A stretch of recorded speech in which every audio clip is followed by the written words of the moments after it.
Tonight is the closing night, and we've had amazing 3 days of learning and strengthening our inner selves and minds. The Student Government Association and the Office of Student Engagement and Leadership are excited to provide the students in the Newman community with a Knights Lead experience that is educational and empowering. My name is David Shertell. I am a junior, and I'm majoring in political science. I am also the president of the Student Government Association. Tonight, I will serve as the evening student host. This year's Knights Lead virtual conference has been built with the goal to encourage us all to recognize our leadership and inner strengths and mobilize our knowledge and skills into agency in our community and world. We understand that throughout the world there are social, economic, and educational and political unrest and strife. What is seen on TV and social media is not distant from many members of the Newman community, but is part of our everyday reality. In reverence for all humankind, SGA and OCEL wanted to be sensitive to the personal challenges members of our own community face as a result of COVID-19 and the racial injustice that is faced by Black and Brown citizens of America. So throughout the Knights Lead Conference, we have experienced powerful and proven leaders that have encouraged our souls, enlightened our minds, and inspired our hearts to grow and persevere through challenge. Tonight is no different, and will be the icing on top of the cake. Thank you for joining us. Hello, everyone. My name is Ashley Beasley. I am a junior psychology pre-med major, and I serve this year as the Senator for Leadership Formation. Ben Jones is the CEO of Reform Alliance, CNN host, Emmy-nominated producer, and New York Times best-selling author. Famous for his heartfelt election night coverage, Jones showed up as the voice of reason for people in red states and blue throughout the volatile 2016 political season. In 2019, Van and his team at #Cut50 succeeded in passing the First Step Act, a bipartisan federal bill that the New York Times calls the most substantial breakthrough in criminal justice in a generation. Jones has founded and led numerous social enterprises engaged in social and environmental justice. These include the Ella Baker Center for Human Rights, which promotes criminal justice reform, Color of Change, which works for racial fairness through its over 1 million members, Rebuild the Dream, a 21st century think tank that champions innovative solutions to fix the U.S. economy and uplift the next generation, which promotes innovative policy solutions. The Dream Corps, an organization that brings people together to solve America's toughest problems. The Dream Corps major initiatives are #YesWeCode, aim to help 100,000 young women and men from underrepresented backgrounds find success in the tech sector. #Cut50, an initiative focused on making communities safer while reducing the number of people in our prisons and jails. And Green for All, which advances environmental solutions that prioritize families and workers living on the front lines of some of the worst pollution in America. In response to much civil unrest and energy post-election, Jones launched the #LoveArmy, a values-based movement that is working for an America where everyone counts.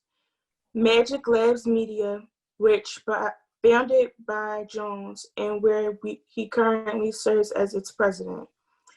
Jones is a Yale-educated attorney.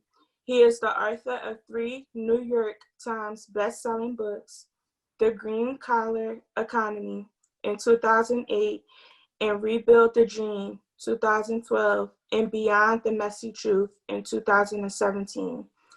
He was the main advocate for the Green Jobs Act, signed into law by George W. Bush in 2007. The Green Jobs Act was the first piece of federal legislation to codify the term green jobs. During the Obama administration, the legislation has resulted in $500 million and national funding for green jobs training. In 2009, Jones worked as the Green Jobs Advisor to President Barack Obama.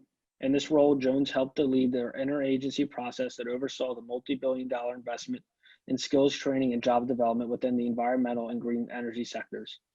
Together with Cut 50, Vance succeeded in passing the First Step Act, a bipartisan federal bill that the New York Times calls the most substantial breakthrough in criminal justice in a generation. Jones has been honored with numerous awards and spotlighted on several lists of high achievers, including the World Economic Forum Young Global Leader designation, Rolling Stone's 2012 12 Leaders Who Get Things Done, Times' new 2009 100 Most Influential People in the World, and The Root's 2014 The Root 100.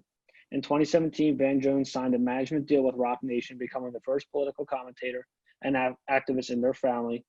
Jones lives in the Los Angeles area with his wife and 2 children.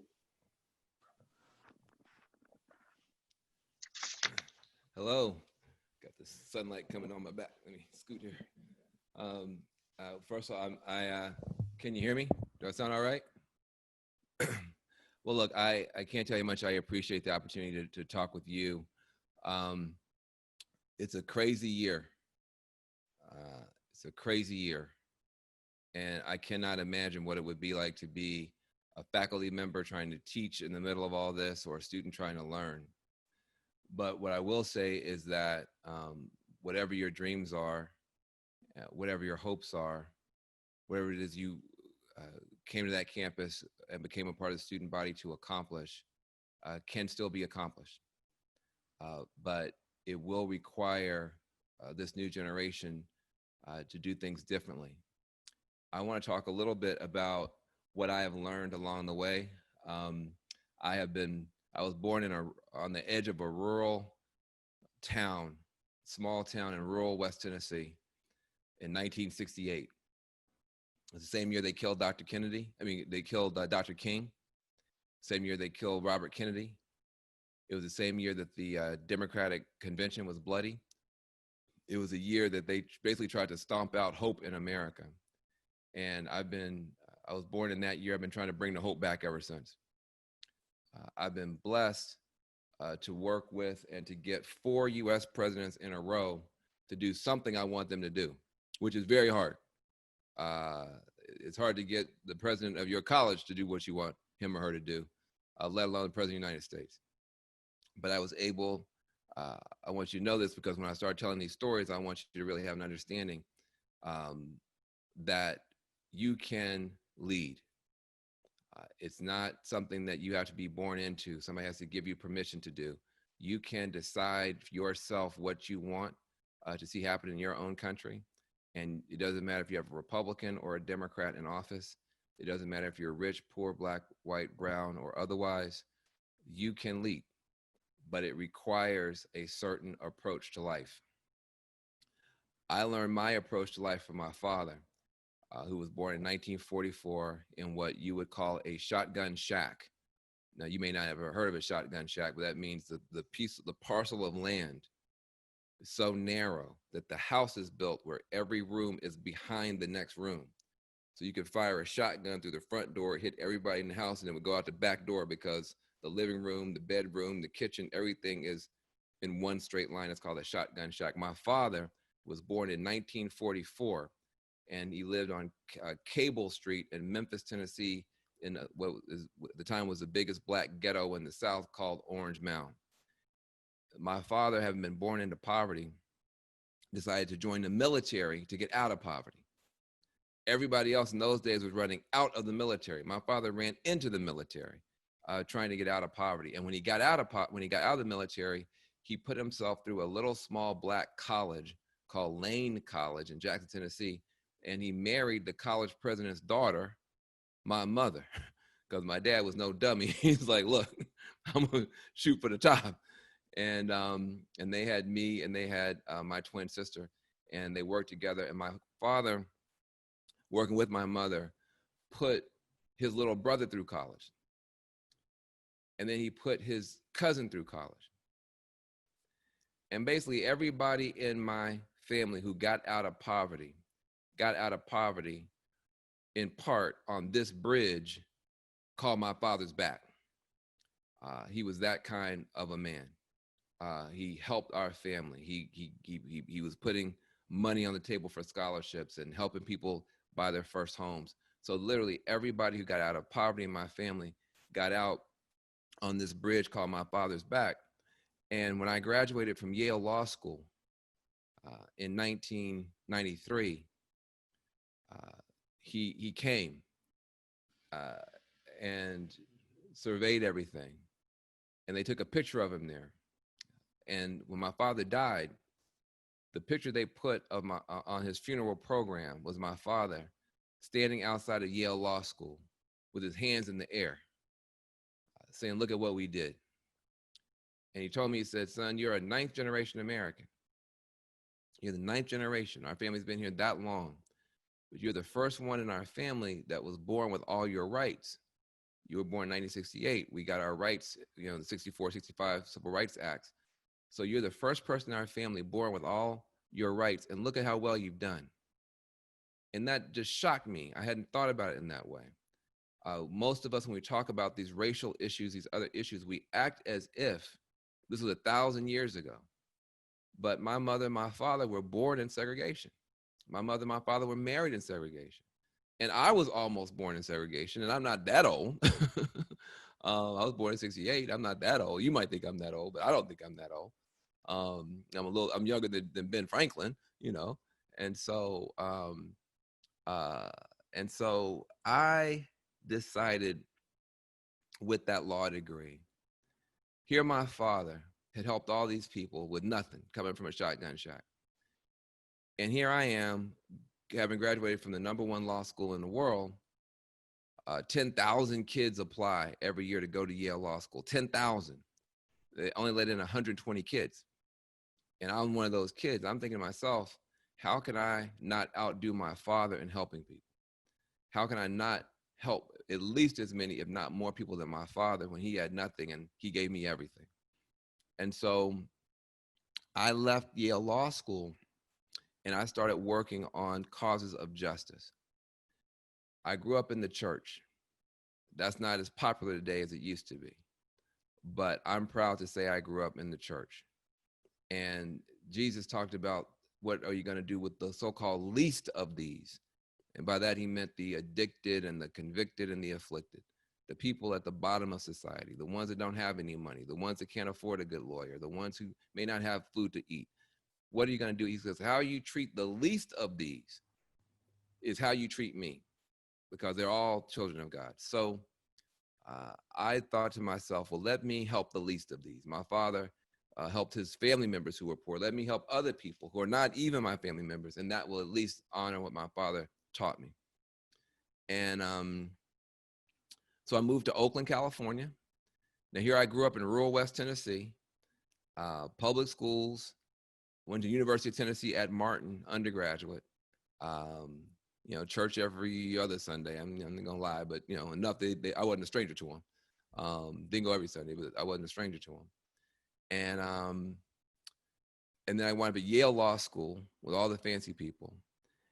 And that was an adjustment. And then I moved to Oakland, California. And you couldn't be any more different from Little Jackson, Tennessee, where I grew up, where we were happy to have a Walmart and happy to have a Taco Bell. And when the Taco Bell first came to our little town, we went in there and ordered fajitas. Okay, we want to try these fajitas. They said, fajita? I said, yeah, fajita. No, it's fajita, fool. So we were like country. We didn't know anything. So, so I'm coming from a town where having a Taco Bell and a Burger King and a Walmart is a big deal. And now I'm at Yale, and now suddenly I'm in Oakland, California. And what I noticed and what bothered me, again, I grew up, nerdy little kid in the church, but at Yale, I noticed something that bothered me. I noticed that the kids at Yale, the other students at Yale, were a rambunctious lot. They were using drugs. They were acting like a fool. They were partying. They were doing the most. And I've never done any drugs in my life. I've never even had a beer. I've never had a sip of champagne. That's the kind of household I grew up in. My father was a hard drinker, but he didn't want that for us, and um, so I was appalled. I was shocked to see all these rich kids and kids from famous families acting this way. But I also observed those kids. Nobody called the police on those kids. None of those kids ever went to jail.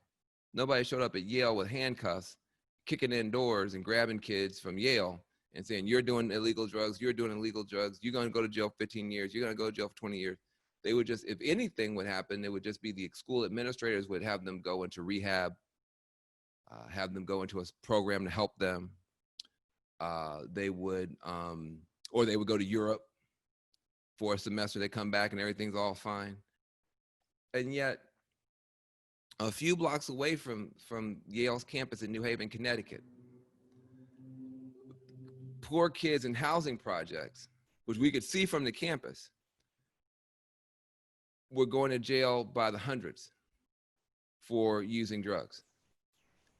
And I couldn't understand it. I couldn't understand. I said, well, hold on a second. Now here I am. I'm a good Christian church going kid, so I'm saying Jesus sees all of y'all.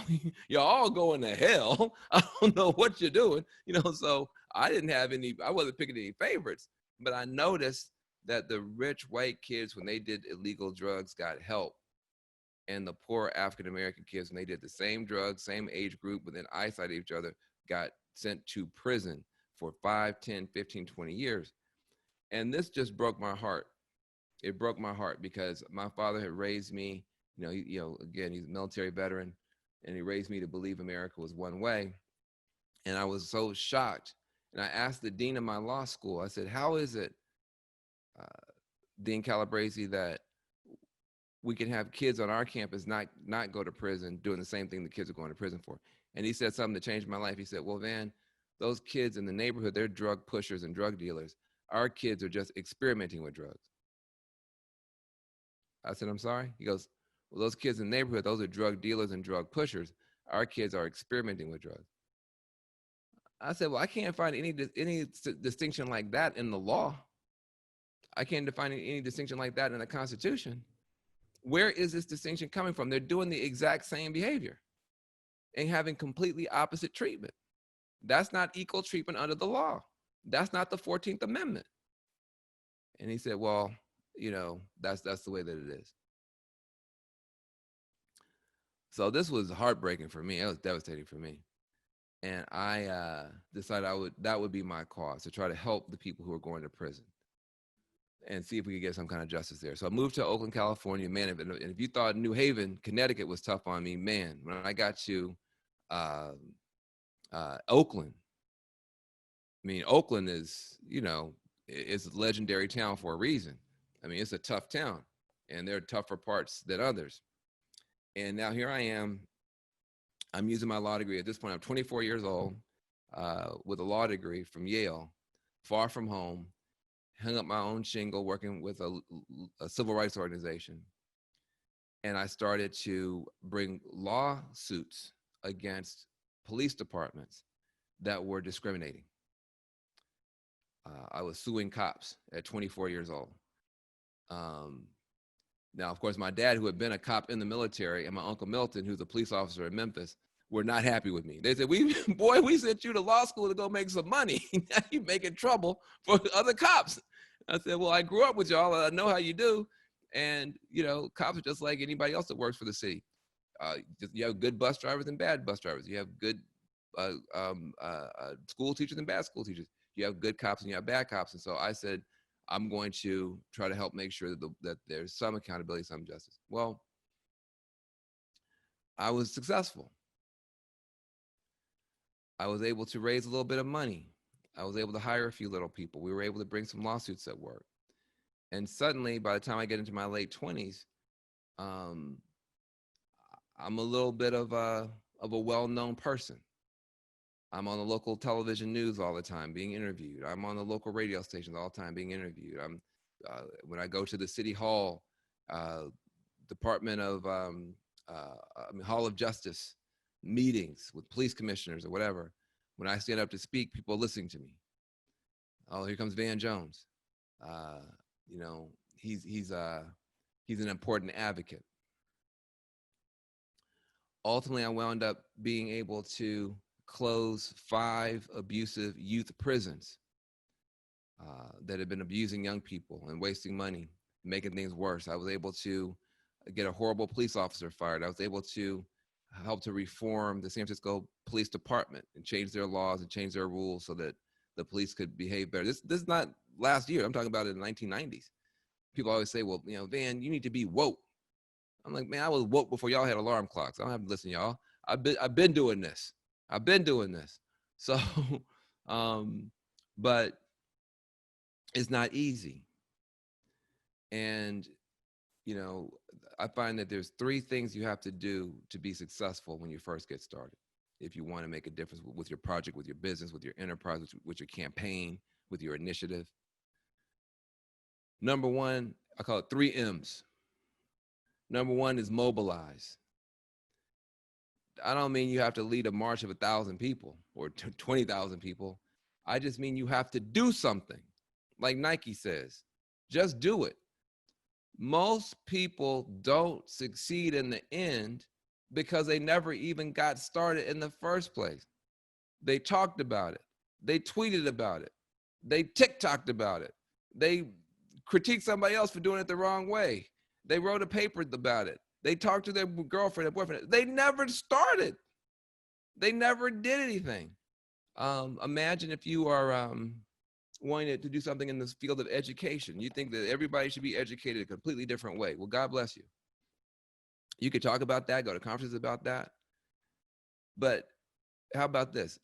In 2 Saturdays, get 4 kids and start teaching them different. Oh, well, that's not going to change anything. The Congress needs to do this, and the president needs to do that, and the university needs to do that.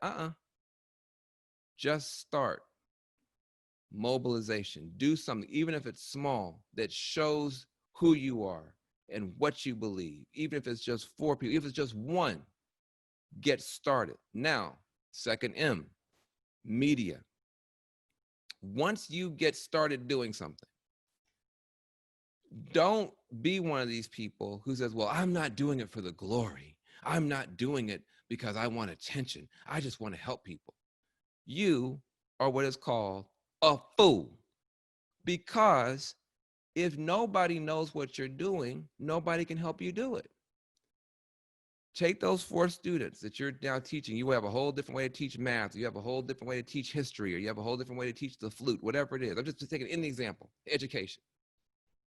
Teach them that, but have somebody with a little cell phone take a picture or shoot a little small video. Now you have what's called media. Why is that so important? It's so important because I don't care how many people you help. If you help 100 people, 1,000 people, 1,000,000 people, 2 million people, 10 million people, it doesn't matter. 99% of people in the world were not there. You have 7 billion people in the world. So if you help 1,000,000 people, 99.9999% of people in the world weren't there. And if they weren't there, they can't be moved by it. They can't be touched by it. They can't be inspired by it. So they can't come to help you. So you have to take a picture, take a little video, do something to document it. And then, number 3, money. Mobilization, media, money. Once you've done something, even if it's small, and have a little bit of tiny video for it, or a little bit tiny picture for it, then you can go to your friends or to the university and say, look at what I'm doing. Can you make a donation, or can you make an investment so that I can do more of this? Now, guess what? You have some money. What you can do now? You can do a bigger mobilization. Now it's not 4 kids, because now you can buy pizza for 20 kids. Okay? Now the media is not just you with your little cell phone. Now maybe you bring the campus reporter over, or you bring somebody from the local news station over. Okay, now you have yourself, with a newspaper clipping. Now you can ask for some more money. Now you got, a local foundation, or a philanthropist, or somebody who owns a business. They want to put money. Now you have a bigger mobilization. Now you're going from 4 to 20. Now you can maybe do 200, and you can maybe hire somebody to help you. And if you just keep going, mobilization, media, money, mobilization, media, money. Anytime you're having a problem building something, either you're talking about it and you're not doing it, or you're doing it and you're not recording it, you're not documenting it, or you're not taking that documentation to somebody who can give you money. Period. You can take 100 classes, you can go to get an MBA. You will never get outside of what I just told you. Mobilization, media, money. And what holds it all together is something called management. That's a different conversation. But those 3 M's, you can build anything in the world with it. And people would say to me when I was a young man, they said, Van Jones, every time you're on the newspapers, you're on TV, blah, blah, blah. Well, first of all, understand I was doing it. I had work to back it up. I wasn't just jumping up and down to holler. I was bringing real lawsuits. I was helping real young people. I was in the streets, silence the violence, put the guns down. I was taking risks with my own self. So when I was on television, I had something to say. But they get on me. Well, Van Jones, you're just a shameless self-promoter. My God, you're a shameless self-promoter. I said, au contraire. I am a proud self-promoter because I'm proud of the work that I'm doing. I'm proud of the kids that I'm helping. I'm proud of what's going on with my group. And you're not going to brag on me, so I'm going to brag on me. So many good people are afraid to shine a spotlight on themselves. So then what happens? What happens is other people who are not as committed as you, who don't care as much as you, who are not working as hard as you, they get the attention. Somebody's going to get the attention. And then somebody, when you get the attention, you're going to get the money or the customers or the investors. So you cannot be ashamed to tell the world what you're doing, because that's the only way the world can come and help you. So I took that little formula, 3 M's, mobilization, media, money, and I built something called the Ella Baker Center for Human Rights. And it wasn't just for African Americans. We looked like the Muppet Show. We had every color in the Skittles bag in that organization because I was going based off of who really cares. And it's not just Black folks that care. When you're talking about urban youth, when you're talking about young people who have disadvantage, who are being mistreated, who don't have opportunities, you'll be surprised at how many people care, who don't look anything like those young people. They're not from the same neighborhood as those young people. They haven't had the same background as those young people, but they care a lot. And if you give them the chance, they will work with you, they will stand with you, and I proved that by building the Ella Baker Center for Human Rights in Oakland, California, which to this day stands. To this day, they've had now 2 executive directors since I left, but it's still there doing a positive job. But now I'm gonna tell you the real truth, which nobody wants to tell you about making change. I burned out. I burned out. It was too many funerals with too many children in caskets, young people in caskets, teenagers in caskets, and then gray-haired people sitting up in the pews. That is not how life is supposed to be. Young people are supposed to have funerals for old people. Old people are not supposed to have funerals for young people. And I was working with youth, and it got to the point in Oakland, the violence had gotten so bad that young people, I still have been to more funerals in Oakland than I've been to graduations. Young people had more rituals and different things that they would do at a funeral than they had at a graduation, because it would become routine. You're always going to these funerals for these young people. And I couldn't take it. Also, as you will find out if you haven't already found out, there's a torture device in American life called committee meetings. If you've ever been in one, you know what I'm talking about. They are terrible.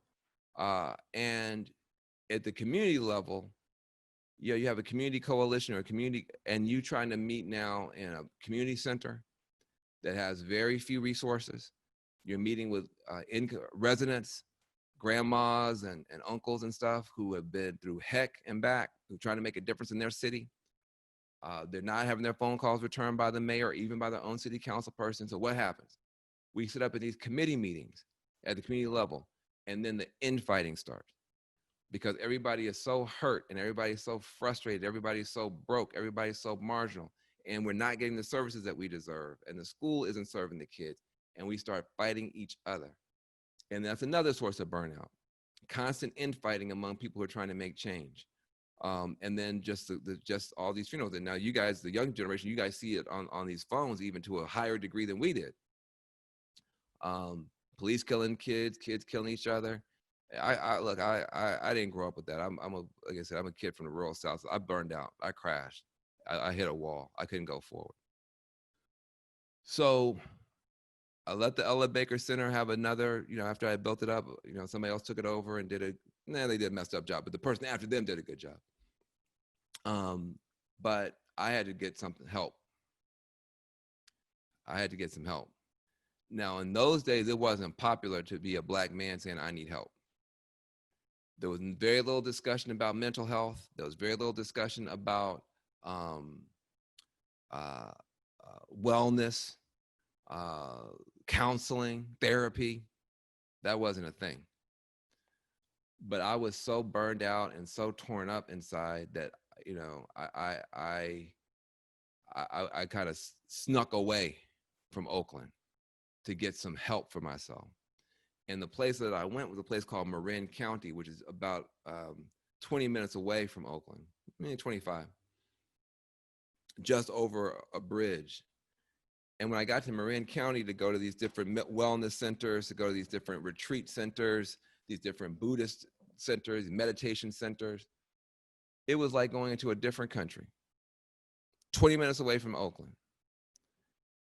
Everything was clean and shiny, and they had all kind of stuff that we didn't have in Oakland. They had solar panels on the houses and organic meals and hybrid cars and salads, just all kind of stuff that we didn't really have, in Oakland.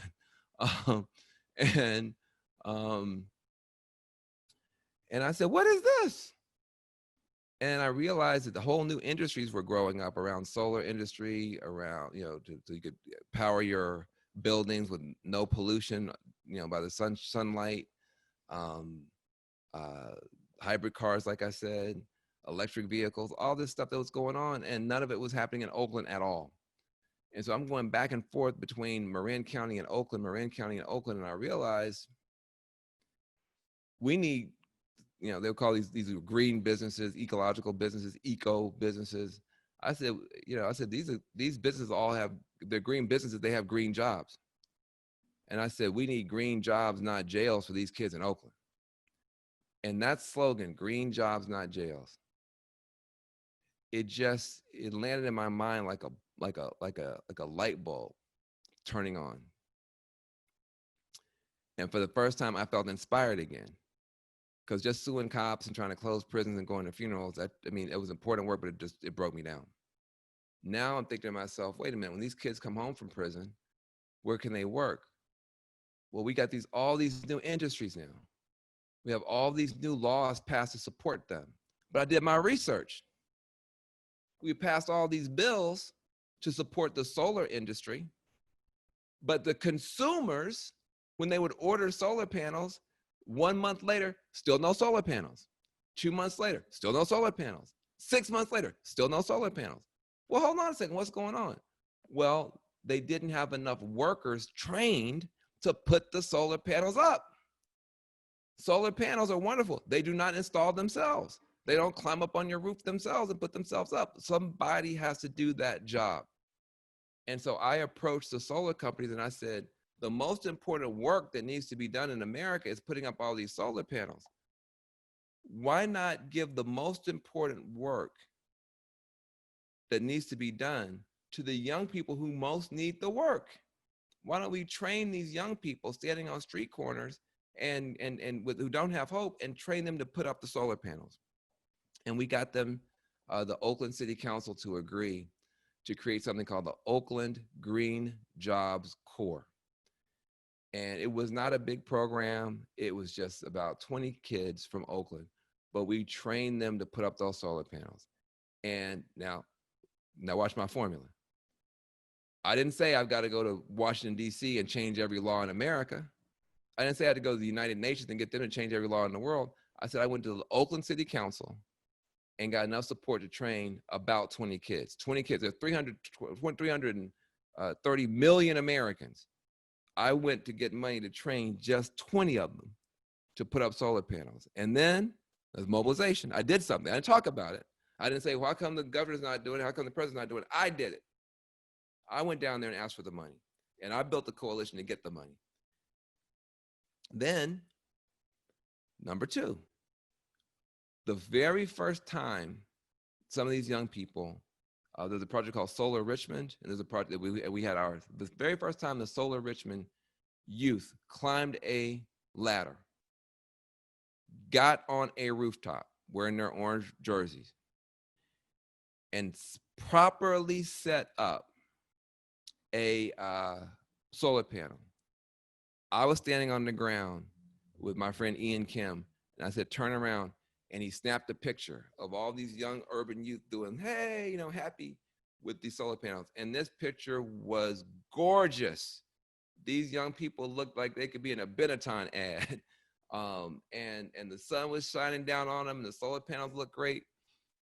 And we put that picture out. That picture went viral.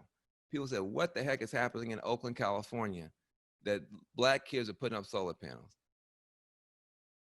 Next step, money.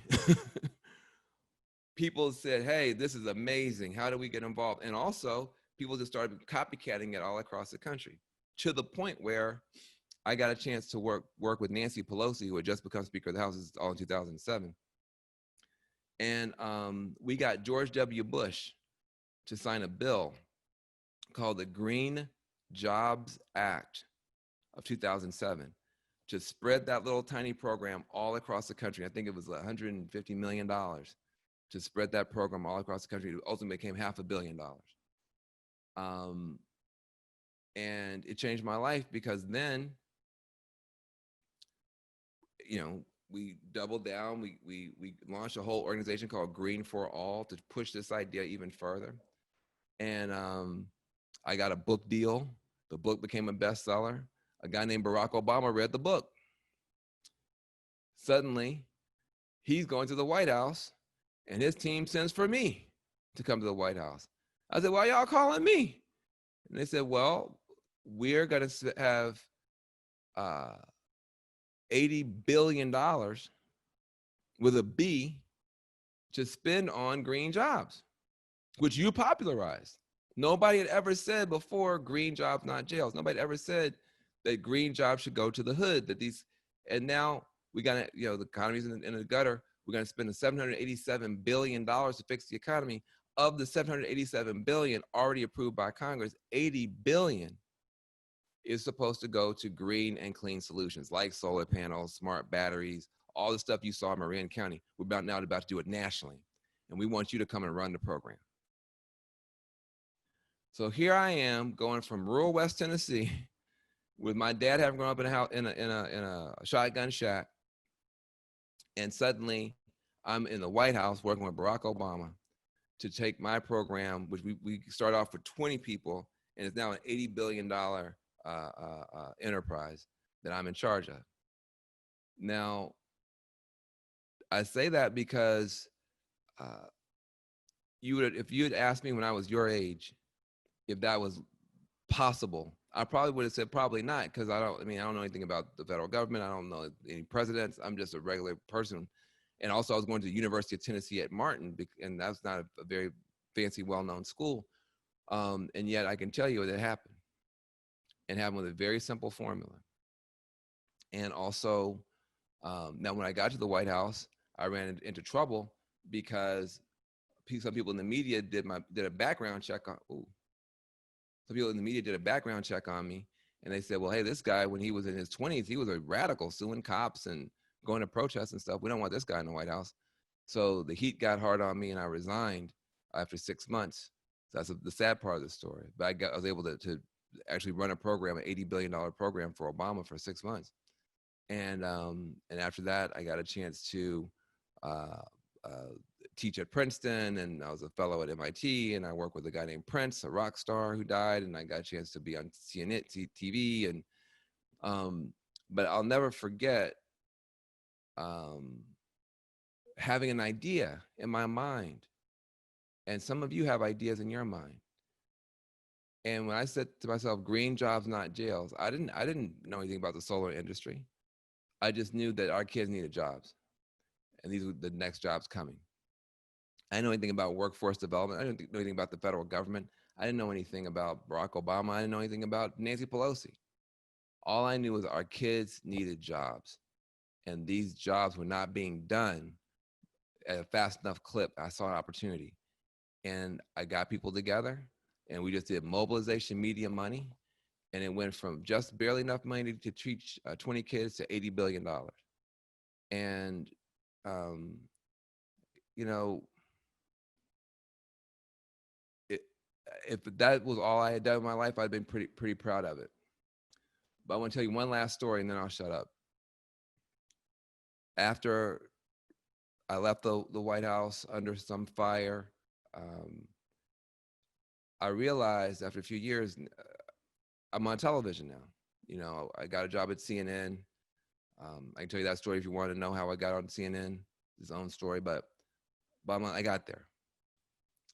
Now I'm on TV. At CNN, especially, you know, in those days, Republicans and Democrats both came to CNN a lot. I meet a guy named Newt Gingrich. Newt Gingrich, very famous Republican. I'm a strong Democrat, surprising nobody. Everybody expected me and Newt to immediately hate each other. So, oh my goodness, here comes Van Jones into the same room with Newt Gingrich. Lord have mercy, what's going to happen? So I looked at Newt and I stood up, and he's coming in with his entourage, his bodyguards or whatever. I just walked right up to him, and I got right in his face. And I said, Mr. Speaker, I want you to know something. I said, I'm the only person, including your wife, who has read all of your books, sir. He said, what? I said, I'm the only person, including your wife, who's actually read all of your books. I said, and he laughed and laughed. And I said, no, I said, I respect you. I don't agree with you, but I really respect you. And I respect the fact that you were able to take over the House of, you know, for Republicans for the first time in 2 generations. And I told him his whole life story in a few minutes. And we became great friends. And we had a TV show together called Crossfire. And on that TV show, true story, we discussed criminal justice reform. And I made my arguments for some of the things that President Obama was wanting to do and things I believed in. And he made his arguments. But then in talking with him about it, he said something that shocked me. He said, Van, why did you make such weak arguments to change the prison system, such weak arguments to change the justice system? I said, what do you mean weak arguments? I said, I talked about the fact that the system is completely unfair to African Americans. I talked about the fact that it's unjust. He goes, yeah, I understand that. He said, that's important. He said, but what about the fact that I'm a conservative Republican and I have my own issues with what we're doing with the prison system? I said, what? He goes, no. He said, yeah. He said, I'm looking at a big failed government bureaucracy, these prisons, massive government bureaucracies that waste all this money, but then when they send people home, they aren't doing any better. So it's a big wasteful government bureaucracy, just like any other wasteful government bureaucracy. He says, you never talk about that. He said, he said, I have libertarians in my party. They don't like the government being so big and strong that they can put people in jail for, you know, little petty stuff. You have somebody's a bank robbery, sure. But the libertarians these conservative libertarians don't want people going to jail for petty, you know, stuff or drug offenses that only affect the person, not that they're driving a car or feeding it to kids, but they're just, you know, doing their own drugs. They don't want people going to jail for that. He says, plus I'm a Christian conservative. He says, I'm a Christian conservative. Where are the second chances? Where is the redemption for a fallen sinner? If somebody commits a crime when they're 19 years old and they go do the crime, they do go 5 years in prison, however long they go. When they come out, they're now 24 years old, but they're forever labeled a felon. When they're 35 years old, they're a felon. When they're 45, they're a felon. When they're 55, they're a felon. When they're 65, they're a felon. They can live to be 95, they're still a felon based on something they did when they're 19 years old. He said, where's the redemption? Where's the second chances? He said, how come you liberals are not speaking to us about our values of not having big failed government bureaucracies, not taking people's liberties for no reason, not for giving people a redemption second chances. And I said, you got me, Newt. I said, I have been swearing I was trying to solve the problem, but I was actually adding to the problem because I wasn't listening to you when you were listening to me. So Newt and I worked together to help President Obama and then President Trump pass bills that would help people get out of prison. I wound up working, passed 18 bipartisan criminal justice bills, including in places like Georgia and Mississippi, to reduce the prison population, to change the way people who are in prison are treated. And I'll be doing this for the rest of my life. But it came out of being willing to reach across the aisle and work with Newt. I've been criticized by some of my liberal and progressive friends for working with the Trump administration. I work very closely with Kim Kardashian to get people out of prison, including Miss Alice Johnson. I work very closely with Jared Kushner and Ivanka Trump. People say, oh my God, how can you work with Jared Kushner and Ivanka Trump? I said, well, first of all, they work for me. I'm an American citizen. You know, I pay those taxes for that White House to function. I pay those taxes for those prisons to be run at the federal level. So first of all, they work for me. Second of all, I can disagree with you on 99 issues and fight you hard, as I do with the Trump administration. But if the one issue that I can't agree with you on, because, you know, Jared Kushner's father went to prison. Because his dad went to prison, he has a real sensitive spot in his heart for anybody in prison. He's seen it up close. And so we were able to work very closely together to get real bills passed, get real stuff done. And the media criticized me later on, saying that I was working with Jared Kushner. And I said, yeah, because the people in prison don't get to vote. They don't get to vote on Hillary versus Donald or anybody else. And so are you telling me you were praising me when I was going to work with President Obama to help him with people in prison? And now you're saying walking in the same building, working on the same issues, try to get the same people out of prison. I'm wrong. I don't agree with that. I'll be, you know, I'm a Democrat. I'll be working very hard to get somebody else in there in November. But as long as you have a president of the United States, I'm gonna be in their face. I was in Bill Clinton's face. I was in W's face. I got W to sign my Green Jobs Act. I got Obama to hire me, and I got Trump to sign my bill. I don't care. I'll work with or against anybody to help people behind bars because they don't have help from anybody else. And so, but you gotta be willing to take the heat. And that's the last thing I'll say. I said mobilization media money. That media part now has gotten tougher and tougher because now it's all about cancel culture, call out culture. And I'm going to tell you, I don't understand how it is that I have been working my whole life, and I've been working on this longer than most people have been alive on this call. How it is that I can be praised for working to get second chances to gang members who may have killed someone, as I have done, who may have taken someone's life, who may have sold drugs to children, who may have sold drugs to mothers and gotten them hooked on drugs so that they then started doing anything with their bodies to be able to feed their habits, who've destroyed lives, destroyed neighborhoods. Liberals and progressives praise me for working with folks like that and helping them turn their lives around, giving a second chance to people who have made those kinds of mistakes and bad decisions. But then the same people that will praise me for that won't forgive somebody for a tweet that they made 10 years ago or 5 years ago, or won't forgive somebody for some statement that they made. Maybe it was ill-considered, maybe it was dumb. Well, do we believe in redemption or don't we? Do we believe in second chances or don't we?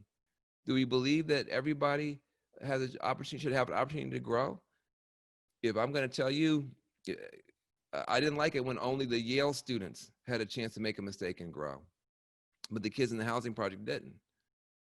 Well, I don't want to flip it around and say, now if you are from the housing projects, you get a second chance, but if you went to Yale, you have to be perfect or you got to be canceled forever. I don't, turnabout is not justice. Justice is everybody getting a chance to make a mistake, learn from it, and move on. I have two children. They are both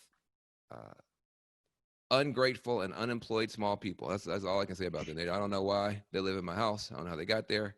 I don't know when they're leaving. But right now, they are unemployed, ungrateful people. Um, but I watched them go from crawling to walking. And if I canceled them every time they fell down trying to learn how to walk, they wouldn't exist. People make mistakes. People say dumb things. They tweet dumb things. They make dumb decisions. They try things they shouldn't try. And that's why you're here, is to learn from those mistakes and to grow.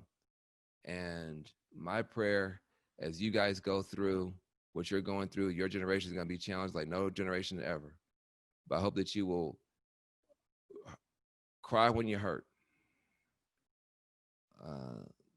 We were taught to be so tough and so buttoned up and so, whatever.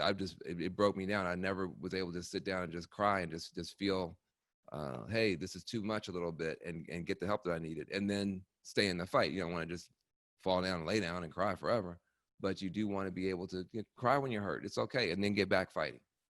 You can say ouch, but then get back fighting, get back working. So I would say take care of that. Don't replace working for crying, because that's not going to work. You need to be strong. I want you to be resilient. But it's okay to acknowledge sometimes when things are difficult. Get the help you need. Keep pushing. Other thing I want to say to you is that your ability to make stuff happen, if you're a female, if you're gay, if you're an immigrant, if you're Muslim, if you're Black, if you're brown, all of these things can be impediments. That is true. And if anybody tells you that they're not paying attention, they're not being honest. But what I want you to know is that you can overcome it. That doesn't mean that all 30 million people look just like you can overcome it, because that may not be, just on a fair basis. That may be too hard, but you can overcome it. And the number one trick I found is I find the people who don't look like me to help me. I find the people who do completely different political background. Because I'm strong enough. I know who I am. I don't need to have everybody around me tell me, the same thing that I would tell myself. But you can overcome it. You can do what you want to do in this life, no matter what anybody tells you. And the last thing I'll tell you is this: every one of you, your parents,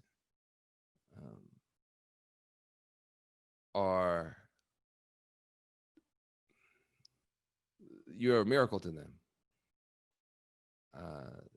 The fact that you're in school, the fact that you're trying, maybe you got great grades, maybe you have crappy grades, but the fact that you're in school, that you're trying, that you're pushing ahead, I'm going to tell you, as a parent, your biggest fear is that somehow your kids are going to, not survive or not have any kind of a drive. You have an opportunity to do for your family something that nobody in your family has ever done.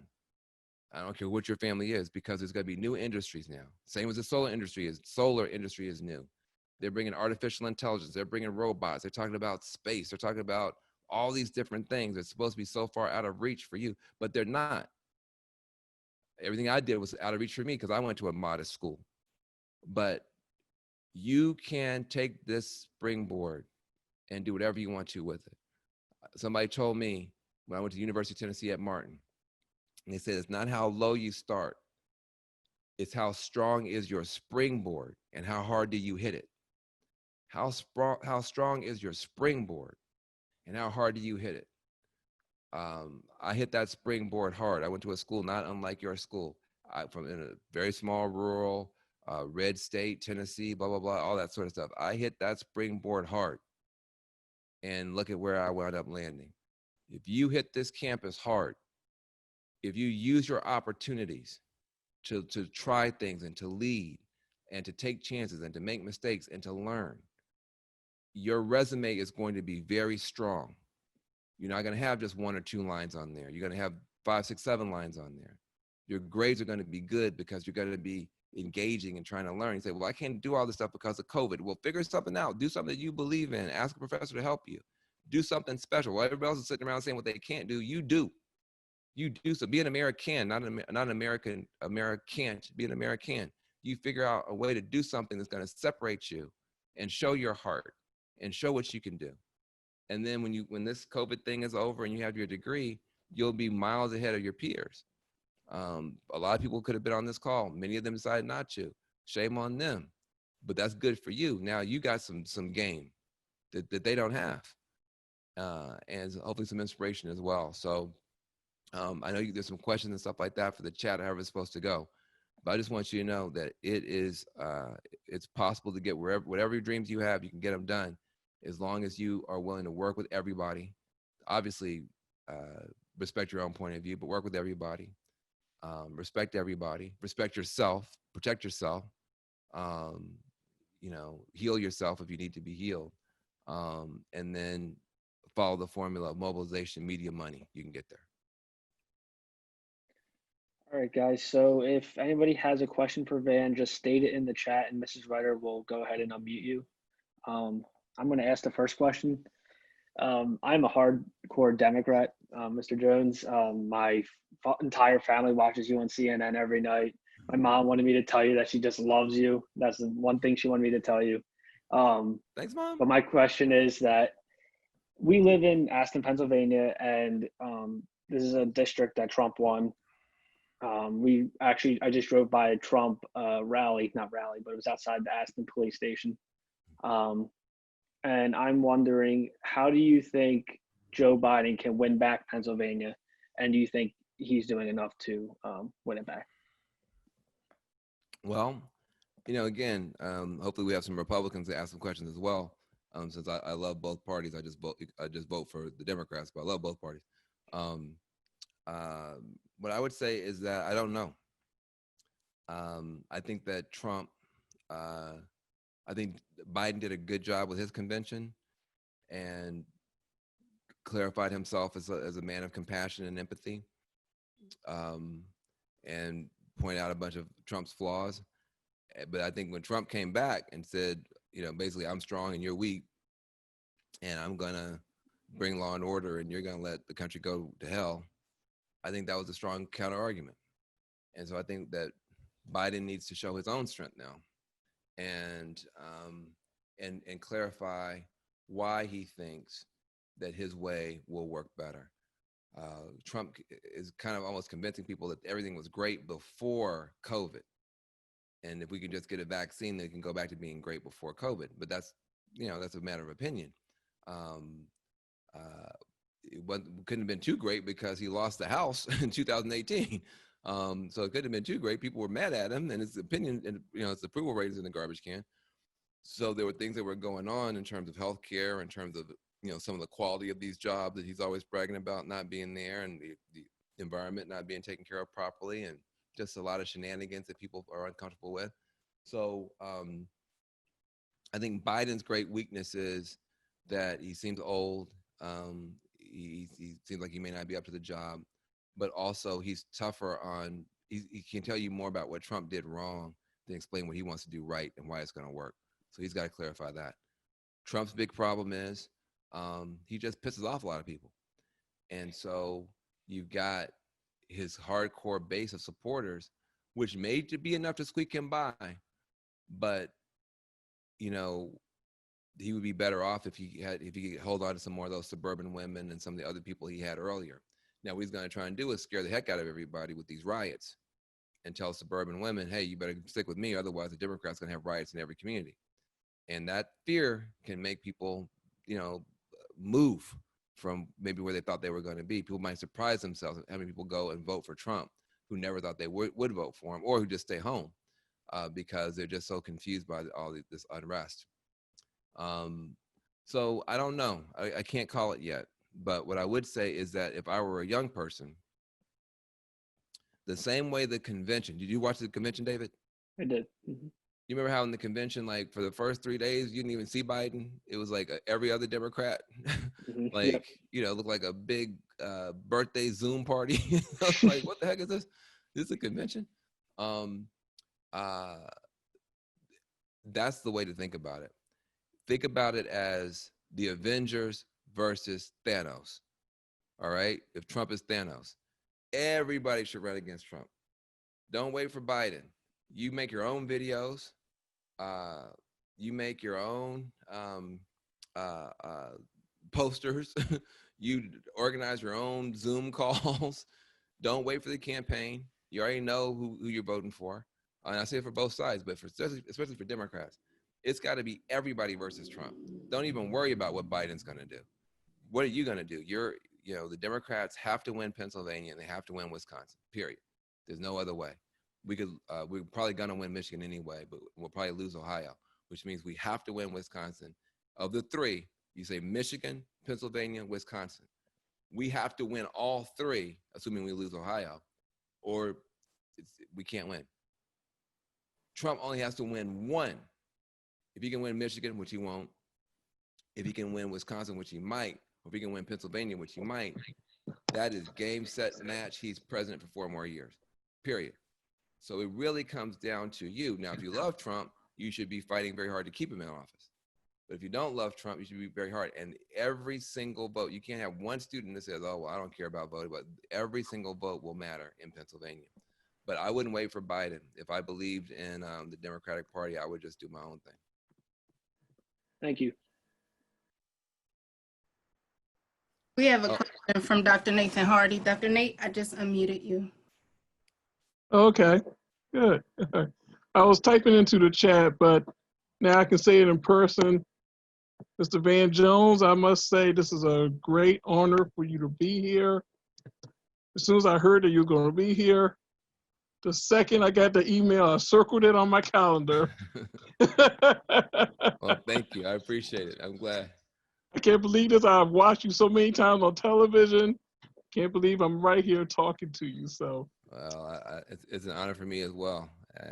I'm happy to get a chance to have. The great thing about it is you guys get to talk back. Usually, I'm just talking and talking and talking, and then we go to commercial break. I don't even know if anybody's even watching. So this is a lot. Right. Well, my question was, how can these peaceful protesters best manage their publicity so they can successfully distance themselves from other hangers-on that come in, they see a large crowd mob situation, and they kind of take advantage of it, vandalize things, looting stores, that sort of thing. They're not really part of the movement, but image-wise, people are seeing this while they are protesting, and it's bringing down the image of the movement.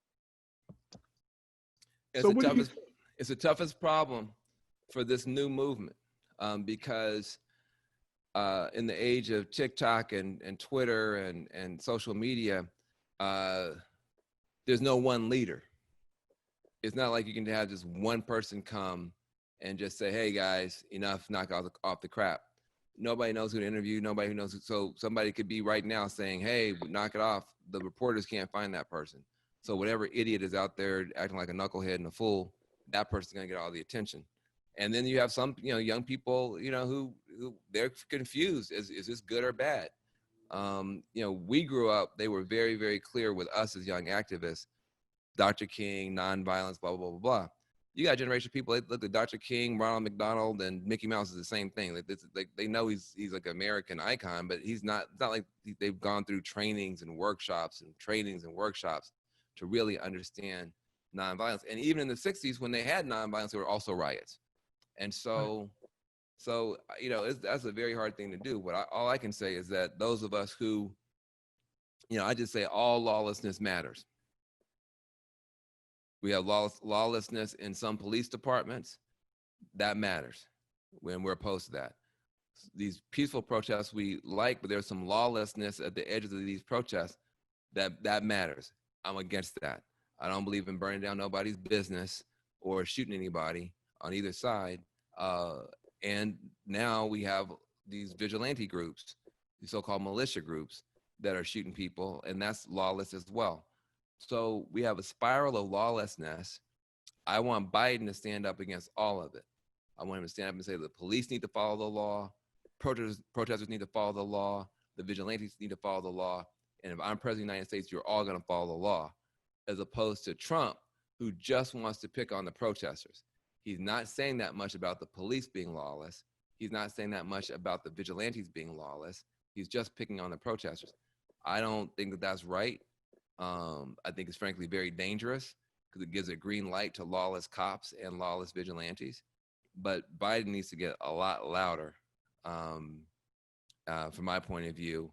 But listen, even Gandhi himself was not able to keep the movement in India peaceful. As you know, when they separated India into Pakistan, they had the biggest bloodbath in the history of the world. So keeping these movements peaceful is very difficult. And that's why you really need to have leadership, elected leadership, the governors, the mayors, the senators, the dog catchers, the attorneys general, who are respectful and who don't want to stir the pot and who can bring out the best in people and not the worst. Thank you. Can I answer Dorsha? Look, Dorsha's, which one is Dorsha? Dorsha, you still on here? That's me. That's me. Hey, Dorsha. Hi. Hi. It's an honor to actually be speaking with you right now.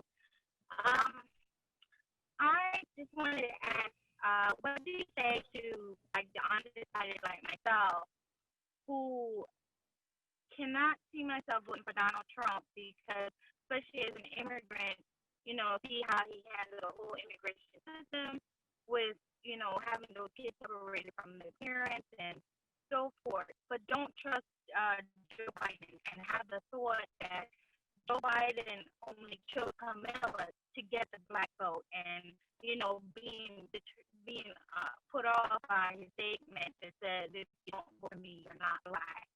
And, what do you say to people like me? Because I just say I'm not going to vote, period, but I know that that's not a solution to the problem that we're having now.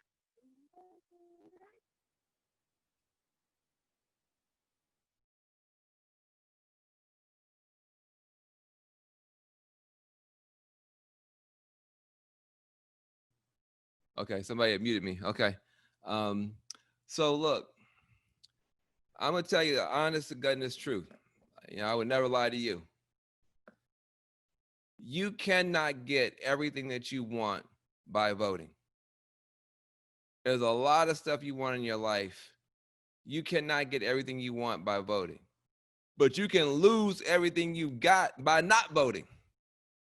And the problem that I have is people want to vote based on, if I don't 100% like this person or trust this person, then I'm just not going to vote at all. Here's the problem that what I would say to you, now I'm talking as a Democrat. What I would say to you about not voting is simply this. If you thought Donald Trump was hard on immigrants when you knew he was going to have to face re-election, how hard do you think he's going to be on immigrants when he knows he's never going to have to be reelected again? And he's still got a wall to build, and he's still got, immigrants to kick out of the country. Do you think that Donald Trump is going to be better to you once you let him get away with all this stuff for 4 years? And he got impeached and nothing happened. He snatched babies away from their mamas and at the border and nothing happened. He called your country shithole nations and nothing happened. Now, do you think he's going to be better or worse getting away with all that for the next 4 years? From my point of view, I don't see how he gets better. You have to ask yourself, what do I want? And what do I have? And which one of these people is more likely to help me get what I want? And which one of these people is more likely to take what I have? And it doesn't matter. People say, well, I don't know if this person really means it. Listen, if somebody come and give me $100, I don't care if they mean it or not. And if somebody comes and takes $100 from me, I don't care if they mean it or not. I want my $100, and I don't want to be robbed. And so there's a deliberate campaign online to get Black people to not vote. They really want Black people not to vote. Putin from overseas doesn't want Black people to vote. There are some other people online who don't. And so they're constantly going to bombard you with all the things that Biden hasn't done or has said, or what Kamala. And most of it, when you get done, okay, my question would be, if I don't vote, do things get better or worse? Because your vote in Pennsylvania can make a difference. In Pennsylvania, literally, Michigan was lost by 10,000 votes last time. You say it was 10,000 votes. Is that a lot? That's not a lot. Well, put it this way. There was 130 30 million votes cast in the whole country. There were 100,000 people in Detroit alone who voted in 2012 who didn't even vote at all in 2016. There's 100,000 people who got up and voted for Barack Obama in Detroit alone, 100,000 who didn't even vote at all in 2016. And they lost the whole state by only 10,000 votes. So, and that's part of why Trump is president. So if you don't like what Trump did, I would say, are you trying to get married to Joe Biden? Are you trying to be a roommate with Joe Biden? Are you trying to go to the prom with Joe Biden? Well, then you may not want to marry Joe Biden. You may not want to be his roommate. You may not want to go to prom with Joe Biden. But the question is, do you want him to be in the Oval Office when the next pandemic comes, or do you want to leave the same team in there that's in there right now? Do you want the next time there's an immigrant issue, do you want his team to have a shot at it, or do you want the same team in there as now? That's how I would look at it. Is that a good answer or a bad answer, Dorshan? Goodbye. Thank you. Yes, it does put a different perspective on it. Thank you. All right. Okay, so I have some questions. I Oh, wrote good. Hey, down a Ashley. lot. Can you hear me? Yes, Ashley, I can hear you. Okay. The first question I'm going to ask is you talk a lot about disagreeing with people, but you can still like respect them and you can still love them. How did you get to that point in life? Or like what was the driving factor in like having that mindset as the person you are today? Well, I wasn't always that way. When I was younger, they used to call me Black Napalm. You know what napalm is? No. Napalm is it's a weapon of liquid fire. You squirt it on people, and it's this terrible weapon. It's basically lighting people on fire. So they used to call me Black Napalm because I used to tear them up. If I didn't agree with you, it was war. I wasn't playing, and but once you adapt that attitude, my way or the highway, you find yourself on a pretty lonely highway after a while. African Americans are 13% of the country. We have a disproportionate share of the positive things in the country and the negative things, poverty, that kind of stuff, but also artistic genius, political genius, entrepreneurship. So we're a small group. We punch well above our weight. But when it comes to voting, we don't have that many people at the end of the day. And even after you vote, you still go to a legislature where the Republicans are still there. Everybody talks about Tuesday night. Oh, the election's gonna be Tuesday night. The election's gonna be Tuesday night. Okay, that's great. But then Wednesday morning, we're all still here. I've never seen an election where Wednesday morning, all the Republicans got in a boat and left. Or all the Democrats got on a plane and left. Wednesday morning, we're all still gonna be here. And so what I eventually realized was there's just not enough progressive, heterosexual, middle-aged Black males, people who are just like me, for me to win by myself. I can't get it. There's just not enough of me. I can't get it done by myself. I'm going to have to work with people who look different than me, who may even think different than me. And I decided that I would rather win. I'd rather change laws. I'd rather close prisons. A lot of people get, oh, Van Jones, you Tom, you sell out, you working with the Trump administration.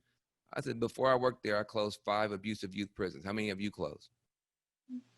And in closing those 5 abusive youth prisons, I worked with Democrats and Republicans. I reformed the whole police department. How many of you reformed? I got many cops fired. How many of you gotten fired? This year alone, I got 63,000 people out of prison because of the COVID crisis. Have you gotten 63,000? Have you gotten 6,000, 600, 16, 6, any? And I got it because I work with everybody. Everybody knows I'm a left-wing Democrat. I'm proud of it. But they also know that I will work with a Republican governor in Georgia or work with Jared Kushner and get something done as well. We have to get to the point where you young people are more concerned with outcomes than outrage, more concerned with results than rhetoric, more concerned in doing good than looking good. It looks great on Twitter to be lighting fools up. It looks great on Instagram to be lighting fools up and talking about, and being the most woke person in the world. But have you even put money on your cousin's commissary who's in prison? Have you even sent a letter to somebody from your high school who you went to school with whose relative is in prison? It's easy to talk. It's easy to talk, but what have you done? And once you go down to that hall of justice, once you go down to that juvenile hall and you start trying to volunteer to help people, you will find out very quickly. You got some black folk working in this system that are not worth a damn. And you got some white people working in the system who are not worth a damn. And you got some black people who you could rely on and some white folk you can rely on. And brown and in the middle. And once you start being real about it and you're really trying to help people, you realize poor black folk need more friends, not more enemies. Poor black folks don't need us on Twitter lighting everybody up and calling everybody all kind of names and the type of stuff. That doesn't make people want to help. Now, that doesn't mean we put up with anything and have to shuck and jive. We can be honest about the history, and we can be honest about the present situation. We should be calling people in and calling people up, not just calling people out. It is easy to call people out, but you also have to turn right around and call them in and say, here's how we can work together. That's leadership. Leadership isn't just putting people on blast and quote unquote speaking truth to power. If you're speaking truth to power, what does that mean about you? That means you ain't got no power. So all you have is your mouth. I'm speaking truth to power. Well, why ain't you got no power? I would be focusing on getting me some power and talking to people who have it. And where does power come from? Power comes from relationships. Power comes from the fact, hey, listen, we don't agree on everything, but if you call on me and you need something from me, I'm gonna show up for you as long as it's something decent I can deal with, and vice versa. Power comes from relationships. If you only have relationships with people who look just like you and agree with you on everything, you have limited power. If you have relationships with people who don't agree, say, listen, when you're young, it's very difficult because young people are still forming their opinions and somebody might say something in a way you just can't deal with them. I understand that, but you should have it in your heart. Let me find something we can work on together. I'm gonna vote against you, you're gonna vote against me, fine. But let's go and help those homeless children over there. Let's go clean up that park. Let's go teach some literacy to those immigrant children. Let's go over to the mosque. You say you believe in religious liberty. Let's go over to the mosque and make sure that the Muslim people are feeling safe in our community and listen to them. Let's go do something together. I'm gonna vote against you. I'm not asking you to join my political party. My political party, Democrats, we already screwed up. Don't come over here and make it worse. Stay in your party. Stay in your party. But I'm gonna make my party better. You make your party better. See what I'm saying? You don't have to have it. If you don't agree with me, you're my enemy and now we can't ever speak. That makes black folk weak. That makes our community have fewer allies and more enemies. I'm telling you, this cancel culture, this call out culture is only for people who are clout chasing. They're not chasing justice. They want to speak truth to power, but they don't want to have power. You actually need some power. You need to be able to pick up the phone and call anybody you want to. And they say, oh, okay, Ashley's calling. I know I don't agree with her on everything, but she treats me with respect. I will treat her with respect. Now, you may have somebody that they're just terrible people. That's fine, but it's not as many terrible people as we act like. I'm going to tell you this, and I'll go to the next point. Most people act like the main problem in America is too many awful people. All those awful Democrats, they're socialists, and they play the race card and blah, blah, blah. All those awful Republicans, they're a bunch of bigots and racists and fools and blah, blah, blah. And listen, they're awful people in both parties, I'm sure. It's the smallest problem you're ever going to have.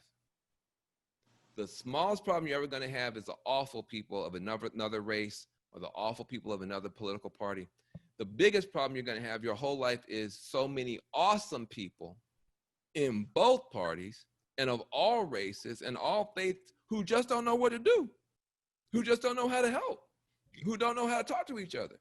If you can be the person who can build the bridge in the most multiracial country in the history of the world, if you know how to go and talk to the white one, how to talk to the Asian one, how to talk to the black one, how to talk to the liberal one, and get something done, not just to talk, just to get along, but to help somebody, then you'll have a great life.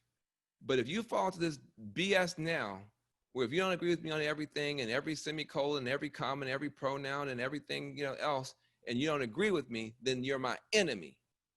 You're going to have no power. You're going to have a big voice and no power. And I don't want that for you.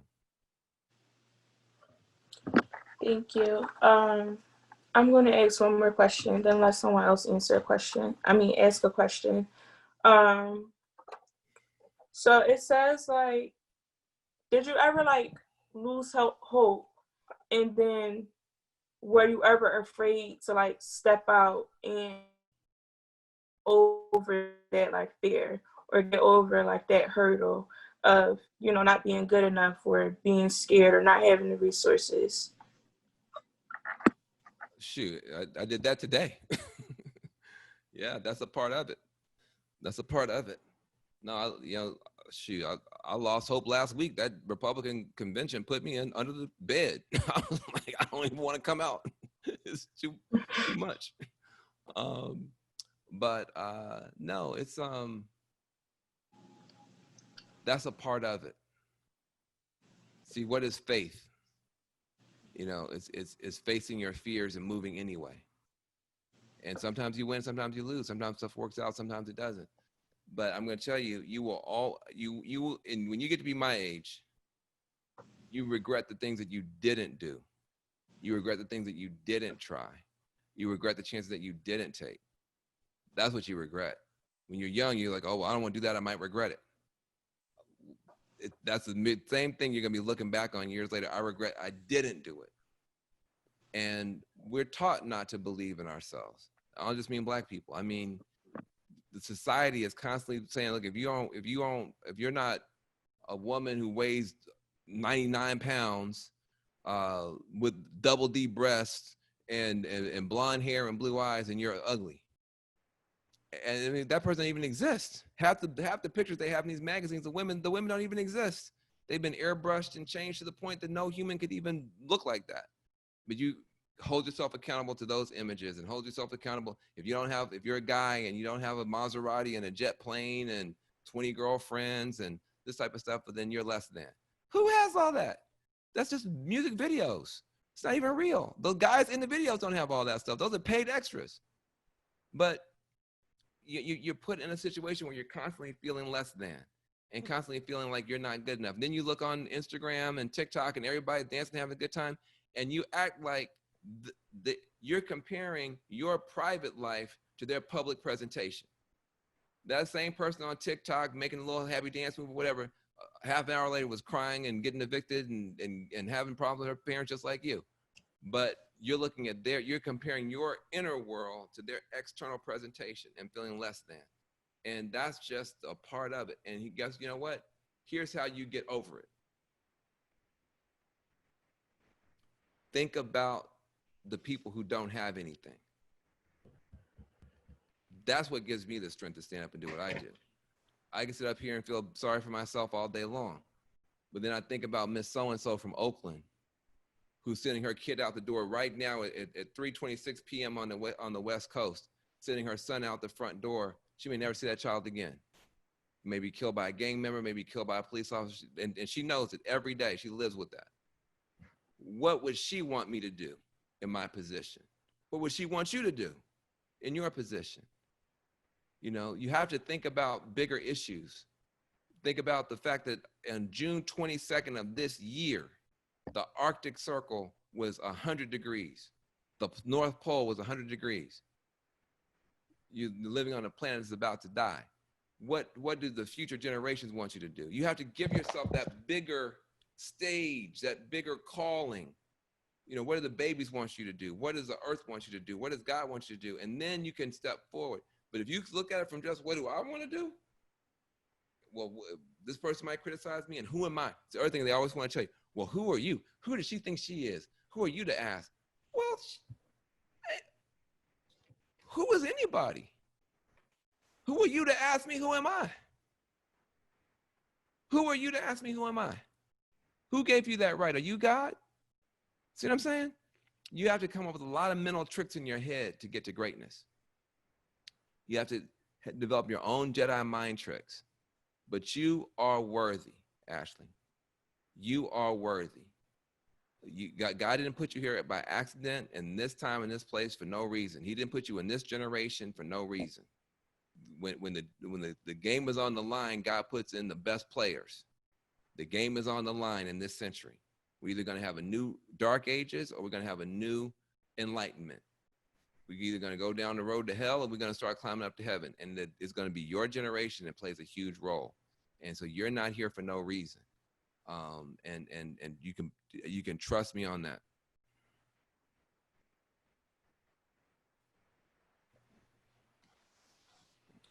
Yeah, I just want to say thank you because you spend more energy and more time into like building up people. It's not about race for you, it's not about religion, it's not about anything complicated. It's, you make it very simple.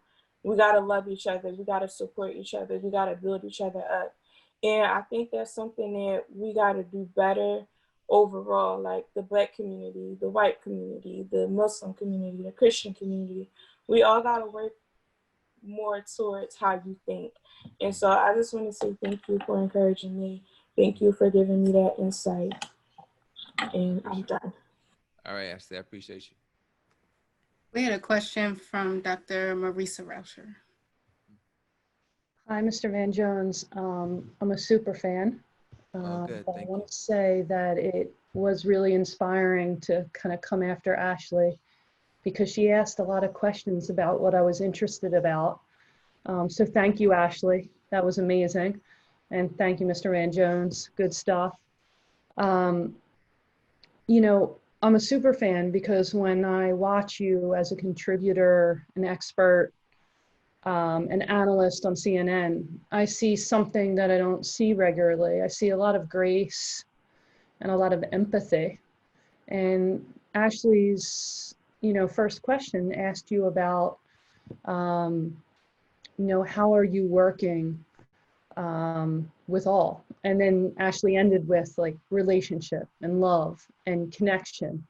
And you spoke to that a lot. And I'm just grateful for you sharing your story so that we understand a little bit more. So I don't really have a good question at this point, but maybe I could get into, like, I could push a little more, like I think of Colin Kaepernick. I think of, John Carlos, Tommy Jones, like raising their hand, 1968, and like the heat. So you did speak a little bit about the heat, and you alluded to your burnout, or maybe those weren't the words you used. So Burnout. That's a good word. that's not fair. That's not burnout. That's So burnout. That's a how good do word. people stay the course? Because I'm here with Mrs. Janae Ryder, soon to be Dr. Ryder, who has galvanized this this incredible group of scholars and students who are doing just these amazing things on campus. It's really inspiring. So these are the students, the scholars who are standing up and not just speaking truth to power, as you said, but not just that voice, but getting things done. So maybe like a little bit about how to strike that balance, because Kaepernick, excuse me, doesn't have a job right now. So maybe a little bit about that, and thank you for everything. Good. Well, hey, look, I'm a weirdo in that, I like to work. I like work. I mean, I'm a workaholic. I mean, I love working. I love reading. I love learning. I love trying to make a difference. So, the way I do stuff isn't for everybody. But if you work hard enough, you start realizing, like I was saying to Ashley, like you need more friends and fewer enemies. The idea that we're going to enemy ourselves, look, I don't see how we're going to out-divide the dividers. I don't know how we're going to out-hate the haters. I'm just going to suck at that. I'm just not going to be good at that. I don't think most people are going to be great at that. I can outwork them.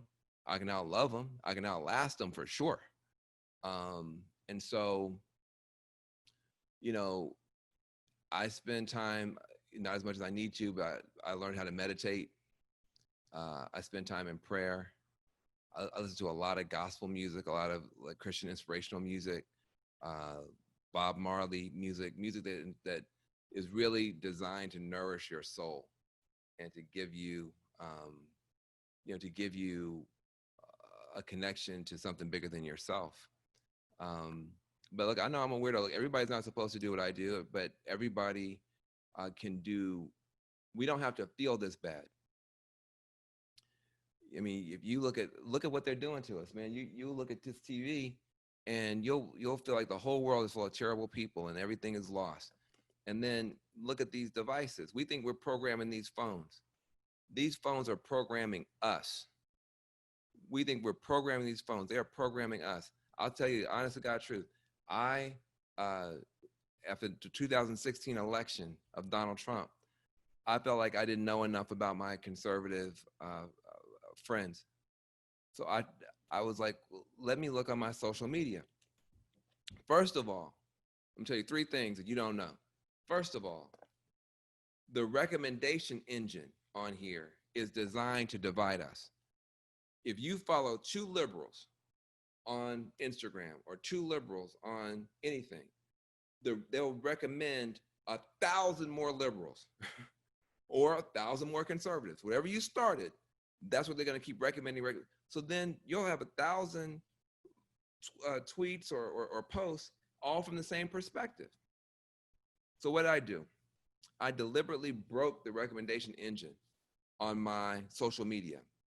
I searched for pro-Trump, followed a bunch of people. Searched for pro-gun, followed a bunch of people. Searched for white nationalists, followed a bunch of people. Searched for alt-right, followed a bunch of people. Okay, so then my feed began to be more balanced. Suddenly I can understand, okay, well, look, this incident happened and all my liberal friends are saying this, which I think is reality, but now I'm seeing the same feed, conservatives saying something totally different. Well, now I have a binocular view. Now I have more perspective. You talk about the grace and the empathy. It's because I understand where these people are coming from. I don't agree with them, but I understand where they're coming from because I'm being exposed to it. But then guess what happened? They stopped showing me the conservative posts. You say, what? The conspiracy theory band? No. Because I was never liking the conservative posts. I was never commenting on those posts. I was never sharing those posts. So the algorithm figured out he doesn't really like this stuff. These devices are not trying to give you information. They're trying to give you endorphins. They're trying to make you happy, make you keep coming back and back and back. So even though I had followed liberal and conservative because I wasn't interacting with conservative, they just took the conservatives away. So I had to then find some friends and say, look, I'm going to start DMing you, sending you conservative content. Don't think I've become a conservative. It's the only way I'm going to be able to see both sides. So think about that. Most people, they sign up for Twitter, Instagram, what have you. They're not going to do all that. I had to know the search terms. I had to be willing to look at the content and share the content just to know what my sisters and brothers who are in the Republican Party are even thinking. Okay? So don't let these things divide us. Don't let this TV, you can sit here and look at TV all day long, or you can open the front door and walk down the street and see somebody who might be a Republican or who might be a Democrat. They might have on a Trump hat. They might have on a Biden shirt. But I guarantee you, if there's a puppy that fell down the well, you'll both be trying to save that puppy. If there's something going on that's real, you will both figure out some way to be helpful. And so vote against people, but you don't have to hate them. Listen, and if the person's car is broken down, take them to go vote against you because they're still going to be here to Wednesday anyway. And they're going to leave anyway. Oh, shit, I'm overtime. Hold on a second. Okay, I'm going to be quiet. I'm talking too much. I'm preaching. It's Sunday. So that's my answer. What else we got? Dave Chertel and Nate, we're fine. It's whatever you want to do, Mr. Jones. I just wanted to make sure that you were okay. I can answer 2 more questions. I'm sorry. I get excited. So my question is about voter suppression. Mm-hmm. How do we combat that, especially with red states like Georgia that could be in play for the Democrats? in this election. And obviously in 2018, with Stacey Abrams losing, there was a lot of lawsuits about voter suppression in that state. And also with Donald Trump attacking the postal office, how do we encourage people to vote, even when we have the president of the United States saying it's not safe?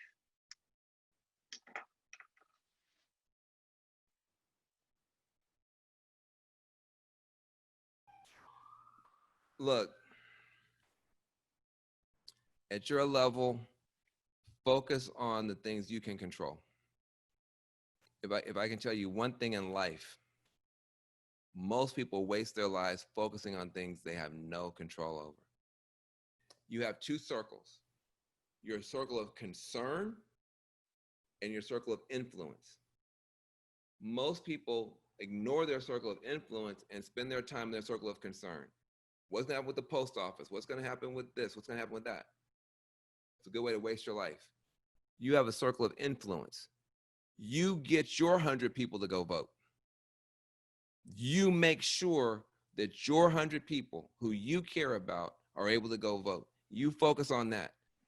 Have them vote early. Figure out, have you had your registration canceled? You take responsibility for your part. If you were at a higher level, if you were a mayor, if you were a governor, I would give you a different answer. But we're sitting around here worrying about stuff that we can't do nothing about. If every young person your age in Pennsylvania got 100 people to vote, they couldn't steal the election because there'd be too many people. There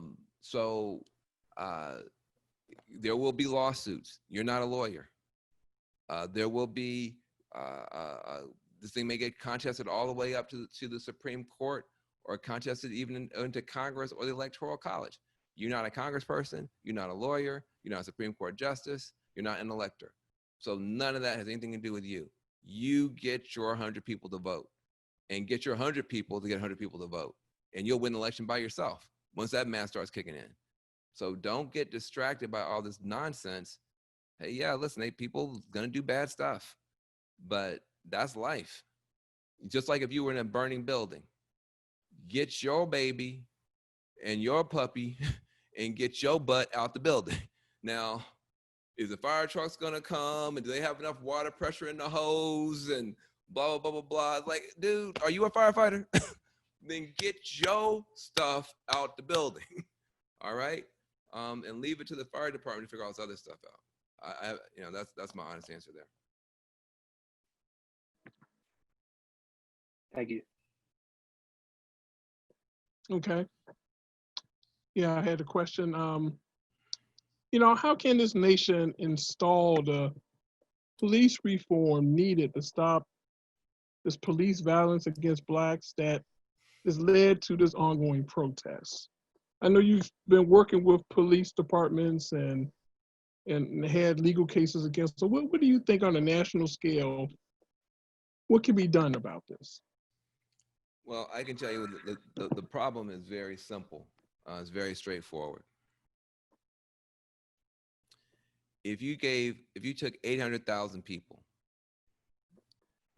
good people, they don't have to be bad people, just 800,000 people, period, just that number.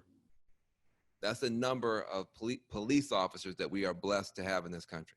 I'm from a law enforcement family, so I know how hard the job is. Mm. So we have 800,000 people. If you took 800,000 people and you gave all of them guns, badges, billy clubs, tasers, pepper spray, walkie-talkies, fast cars, helicopters, dogs, and said, you guys go out there and do the best you can to maintain order. But by the way, no matter what you do, you're not going to be disciplined, demoted, fired, sued, or put in jail, period. Good luck. How long do you think it would take before you had a mess on your hands? If you can't discipline, demote, or fire someone, and our police officers unions have so much power now, they have bubble wrapped. You've seen bubble wrap? They have bubble wrapped all the bad cops and so much red tape and so much process and so much protections that even our best police chiefs cannot easily fire our worst police officers without having to go through legal hell. So you can't discipline, demote, or fire even bad cops that our best chiefs know are bad cops. Then you can't sue them because the Supreme Court says they have qualified immunity, which means no matter what they do, you're never going to be able to take their houseboat. You're never going to be able to take their motorcycle. You're never going to be able to take their savings. They will, whatever they've got, they will keep no matter what they do. They will have their lifestyle. And then you can't put them in jail because most prosecutors are scared to bring the charges and most jurors are scared to convict. So you created what's called impunity. That's your problem. Impunity, meaning I can do whatever I want to with no consequence. Well, hell, if you gave me and you that much power and impunity, we might be out here hitting people upside the head because that's just, no system can function that way. That's why we have meat inspectors. Not because you hate all the butchers. Van Jones, you hate the police. My God, you're so tough on them. My God. We have meat inspectors, not because you hate butchers, but because you want to make sure that the meat is safe. You have building inspectors, not because you hate construction workers or architects, but because you know if you don't have any building inspectors looking over their shoulders, you're going to have buildings falling down coast to coast. If you don't have any meat inspectors looking at the meat, you're going to have people sick coast to coast. Well, we have no authority looking over law enforcement. You cannot discipline, demote them, fire them, sue them, or jail them. So some of them act a fool. And in any country in the world where you had that level of impunity for your internal security forces, any despised ethnic groups would catch twice as much hell. And that's what you have in the United States. And so the way to fix the problem, in addition to dealing with the racism, is to fix the impunity. Police officers union should not have the power that they do to protect all these bad cops. The Supreme Court, since it's made the wrong decision, Congress should pass a law that says in certain situations, you can sue cops and get their houseboat and get their motorcycle and make them pay attention to you. And we need to make it a lot easier for, in egregious cases, cops should be able to make mistakes, but in egregious cases for cops to go to jail. And I guarantee you, you would have a different outcome, a very different outcome. But that's the agenda. Ending the impunity. Ending racism is hard, but ending impunity is not hard. Having consequences for bad activity is not hard. And that's really what's been missing. Anyway, I know we've gone way over. I appreciate you. I didn't even realize how far over the line I had gone. I just happy to talk to you. Thank you so much. You were so perfect. From SGA and the Office of Student Engagement and Leadership, we just want to say thank you everyone who attended the 2020 Knights League Conference. We hope to see you for the events that we offer in the future this fall semester. There's so much in store for us. Even in our new virtual reality, you know, there's so many things to do and say, but we can make the best of it. Let's have us a great first day of class tomorrow and an awesome, amazing semester. And thank you guys all for tuning in. Bye. Good luck.